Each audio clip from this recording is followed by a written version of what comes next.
Em nome do Pai, e do Filho, e do Espírito Santo. Amém.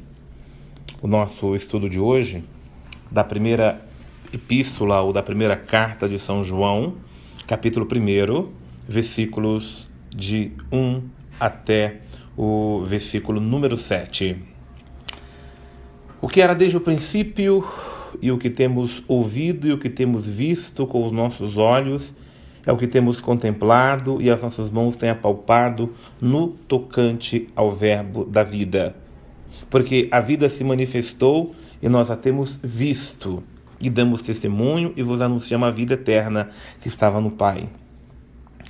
Veja, a graça é esta. A graça é que a vida se manifestou a nós. Mas que vida é esta? A vida eterna. A vida eterna que estava no Pai, ou que é o Pai, ela está no meio de nós. É que é importante entender que vida não é simplesmente a minha vida, porque eu estou vivo. Vida é no sentido pleno da vida. A vida que não conhece a morte, a vida que é a vida que estava com Deus desde toda a eternidade. Esta vida plena, presente no meio de nós, é o verbo da vida. E o verbo da vida é Jesus.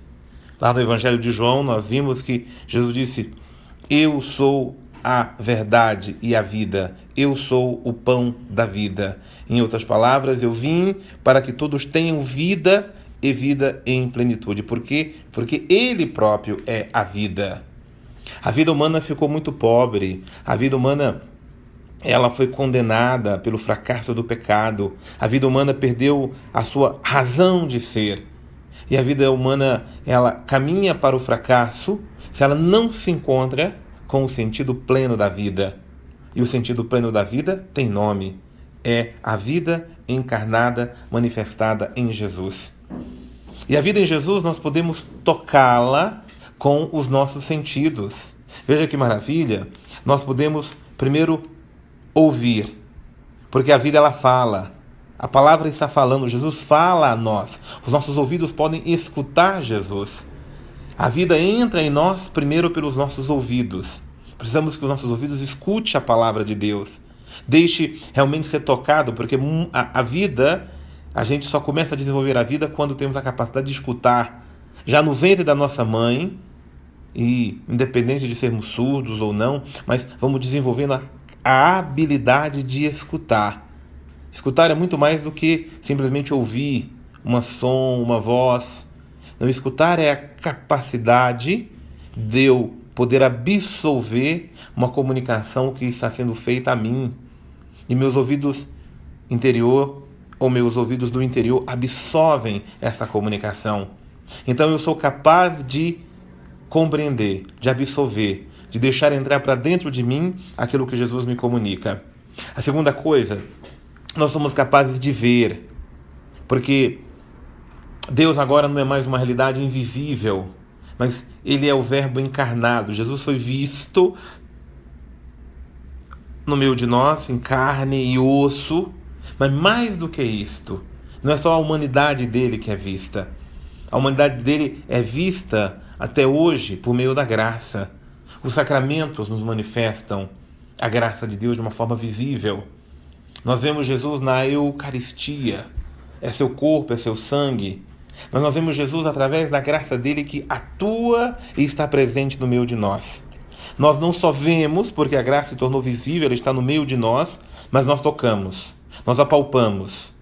Nós podemos em nós sermos tocados pela graça que é Jesus, nós podemos ser tocados e nós tocamos nela. E quando somos tocados e ela toca em nós, essa graça nos transforma.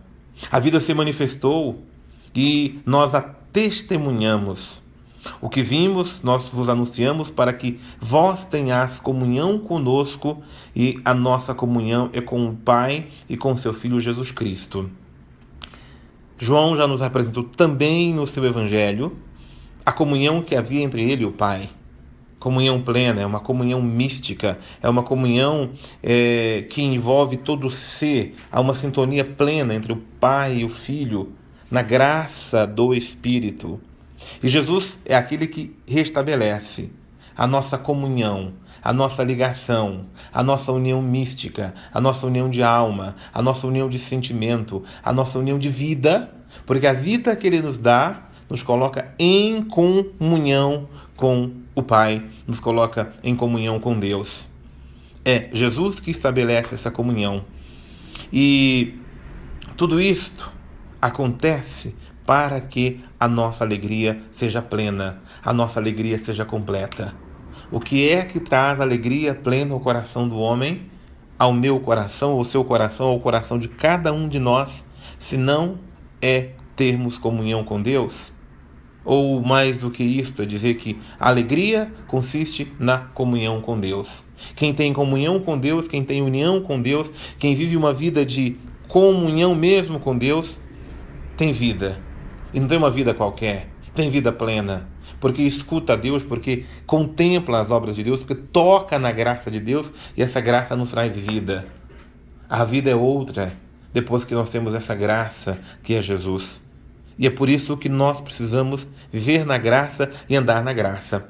E aí o versículo 5 nos traz o que é essa vida da graça, o que é essa graça trazida a nós.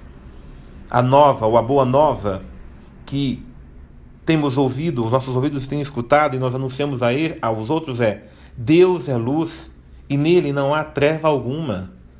Veja, Jesus disse, eu sou a luz do mundo. E Deus é plenamente luz.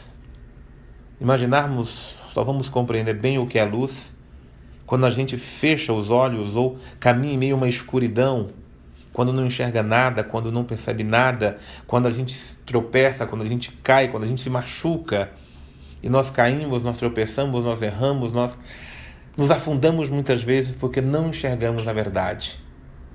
Achamos que enxergamos, mas enxergamos apenas com os nossos olhos. E os nossos olhos muitas vezes estão cegos, porque não é iluminado pela luz da verdade. E aí nós corremos sérios riscos muitas vezes de caminharmos nas trevas. Mas caminhar nas trevas quer dizer que não estamos caminhando em Deus. Não que Deus não esteja conosco, Ele caminha conosco em meio às trevas. Mas nós muitas vezes nas trevas não caminhamos em Deus porque não enxergamos a verdade. Se dissermos ter comunhão com Deus, mas andamos nas trevas, mentimos e não estamos seguindo a verdade. Porque a verdade é a luz. A verdade não é as trevas. E o que são as trevas? As trevas é tudo que é mentira, é tudo que é engano, é tudo que é ilusão, é tudo aquilo que nos tira da verdade que Deus nos traz. E Deus não quer que caminhemos nas trevas. E nem nos deixemos nos enganar, porque você pode dizer, eu estou em comunhão com Deus, Deus está comigo, mas eu vivo uma vida obscura, eu entrego a minha vida para sentimentos, para pensamentos, para devaneios, eu entrego a minha vida para situações que não condizem com a verdade. Eu caminho em meio às trevas e não quero sair dela, e quero muitas vezes continuar nela, mas Deus não é treva, e onde Ele está, a luz de Deus nos ilumina. Se algo está obscuro na nossa vida, na nossa mente, no nosso coração, naquilo que fazemos, deixemos que a luz de Cristo nos ilumine. Andemos na comunhão da luz. Porque se andamos na luz, como Ele está na luz, ou melhor, Ele é a luz, nós temos primeiro comunhão recíproca uns com os outros. Nós caminhamos em comunhão uns com os outros. Porque aqui é uma outra coisa muito importante. Comunhão com Deus não é simplesmente eu viver falando com Deus, conversando com Deus. Isso é maravilhoso, é graça, é comunhão. Mas a comunhão com Deus é plena quando eu também tenho comunhão com os meus irmãos. E comunhão com os irmãos é saber primeiro me comunicar, saber ter vida.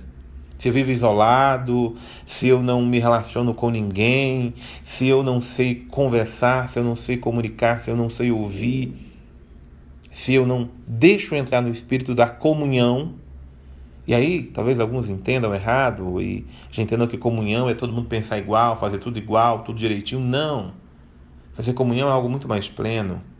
Fazer comunhão é Saber que o outro é filho de Deus, eu também o sou. Ele tem as suas diferenças, eu também tenho as minhas. E o amor é o elo que nos une. O amor é o elo que nos mantém próximo. Não as nossas diferenças, não as nossas diversidades. Comunhão é viver na vida em Deus. E em Deus eu sei amar também os meus irmãos. E a comunhão é feita à luz, nós caminhamos na luz, tendo comunhão uns com os outros e permitindo que o sangue de Cristo nos purifique de todo o pecado.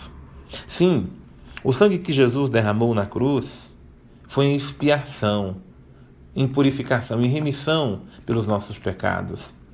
E o que é necessário fazer? O que é preciso fazer? Eu preciso todos os dias deixar ser banhado, lavado, purificado, renovado, fortificado no sangue de Jesus. Porque não há comunhão com Deus deixando que o pecado seja mais forte no meu coração. E quando é que o pecado não vai ser mais forte no meu coração? Quando eu for alimentado pelo sangue de Jesus. Sangue de Jesus na Eucaristia, mas o sangue de Jesus que eu invoco, que eu me volto para Ele, o sangue de Jesus no qual eu mantenho comunhão com Ele, e no sangue de Jesus eu peço para ser redimido, purificado, lavado dos meus pecados. Um bom propósito a ser feito a partir do nosso estudo de hoje é buscar ter plena comunhão com Deus. A partir das pistas que nos foram dadas no estudo de hoje, como eu posso restabelecer minha comunhão a cada dia com Deus? Comunhão com a vida. Primeiro, deixando tudo aquilo que é obscuro, que é mentira, que são trevas na minha vida. Caminhar na verdade, caminhar na luz. Propósito, vou caminhar na luz, na verdade. Não em mentiras, não em engano, não em ilusões. Depois, ter comunhão com os meus irmãos. Comunhão, sabe? Saber comunicar, saber ouvir, saber ser comunidade.